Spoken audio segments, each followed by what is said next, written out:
皆さん、こんにちは。ペンギンジャパニーズのポッドキャストにお越しいただきありがとうございます。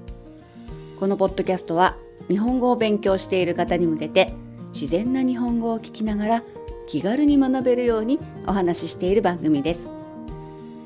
教科書の勉強に疲れちゃったなんていう時にぜひこのポッドキャストを聞きながら日本語の学習に役立ててみてください。皆さん、明けましておめでとうございます。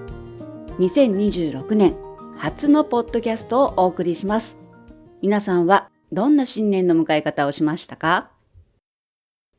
今回はね、やはりこの時期なので、私のお正月の話をしていこうと思います。お正月とは日本で新しい年をお祝いする時です。日本では1月1日のことを元日と言って、1年の中でも特に家族でゆっくり過ごす日だと言われています。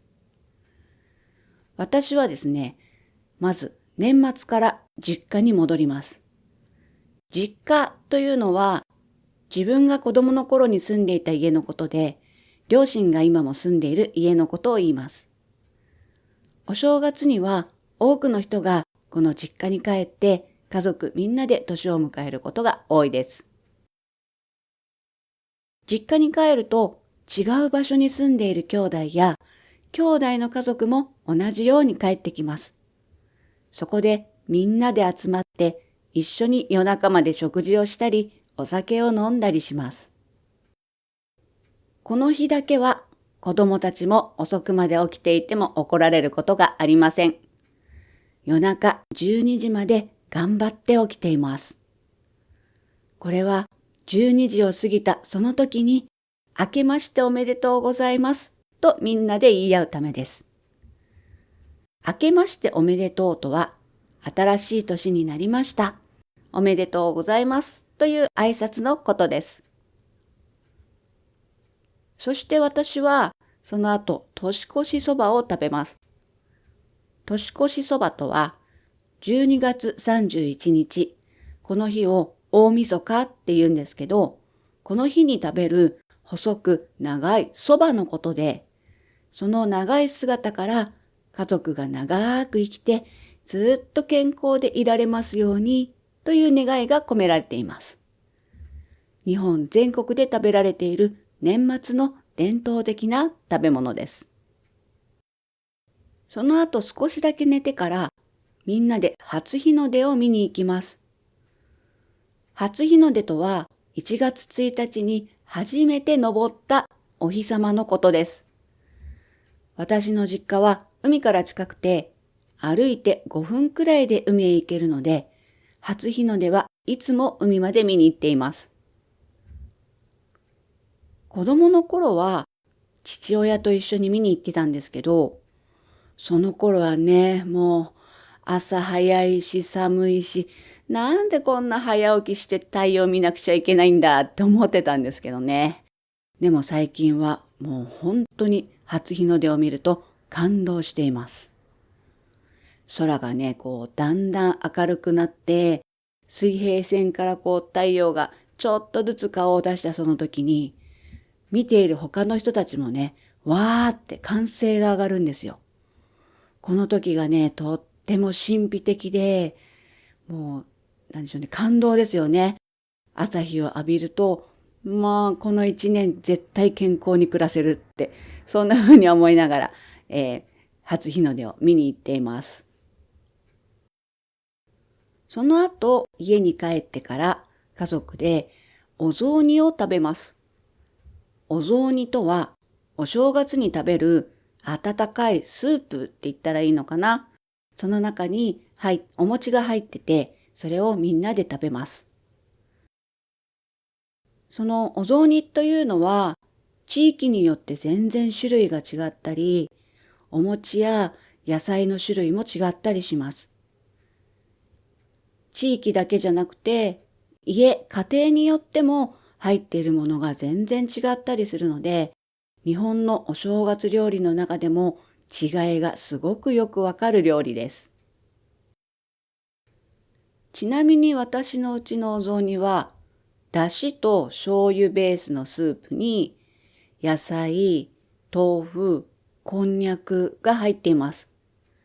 角餅という四角いお餅を焼いてからそのままスープの中に入れて煮込んで食べます。これね、お餅の形も違ったりとかね、本当にそれぞれの家庭違うので、いろいろなお家で比べてみるのも面白いかもしれませんね。そしてお雑煮と一緒に出てくるのがおせち料理です。おせち料理とは、そうですね、それぞれ小さい食べ物、少しずつ食べ物が入っていて、その食べ物それぞれの料理に健康、長生き、勉強がよくできますようにとか、もう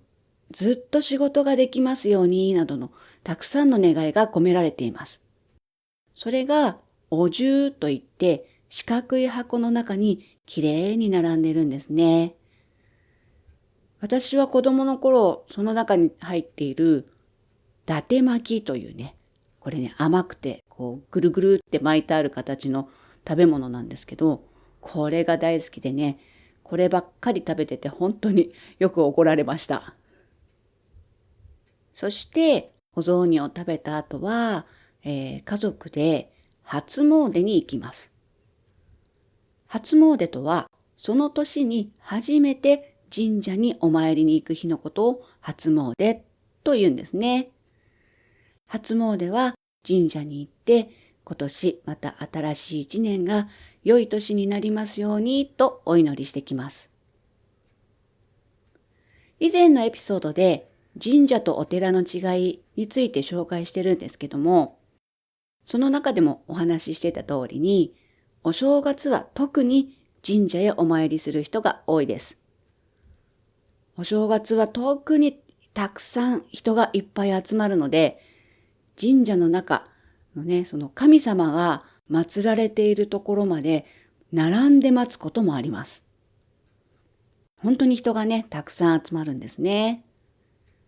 そして神社に行くとつい買いたくなるのがおみくじです。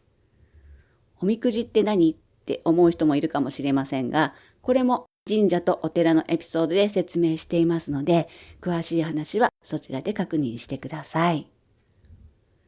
そしてその後はお守りとかね、お札というものを毎年買っています。お守りというのは小さな袋の中に、神様が入ってるよという願いを込められた袋のことで、その願いは安全だったり健康だったり学業といってね、勉強がよくできますようになどの願いが込められています。それをね、カバンとかにつけて、いつもそばに神様がいてくれるよという感じでお守りというものを下げて、歩いたりします。そしてお札というのはちょっとね、長細いカードみたいな感じなんですけど、それは家の神棚とかいうところに置いて、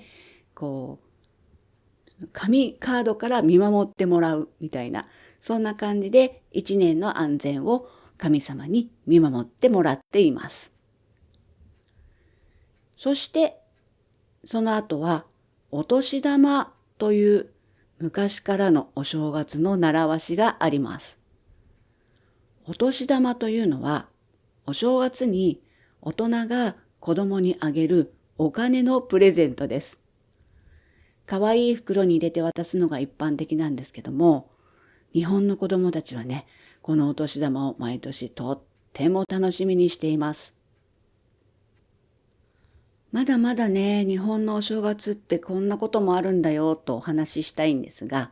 一気に話しちゃうと長くなるので、今回はこの辺までにしておきましょうかね。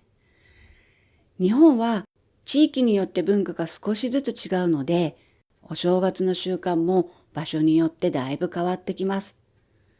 東日本と西日本でお雑煮の味が違ったり、地域限定のおせち料理があったり、本当にいろいろです。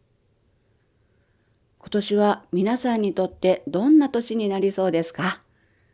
私は今年もまずは健康に過ごしていきたいなと思っています。皆さんにもいい年になりますようにと、ここからビームを送っておきますね。受け取ってください。はい、今回はここまでです。今回はお正月についてお話ししました。皆さんの国ではどんな新年の迎え方をするんでしょうかね。ぜひ教えてください。ペンギンジャパニーズのポッドキャストでは YouTube で日本語のスクリプトを紹介しています。よろしければそちらも見てください。またテキスト版のスクリプトも販売しています。興味のある方は概要欄から見てみてくださいね。また次のエピソードでお会いしましょう。それではまたね。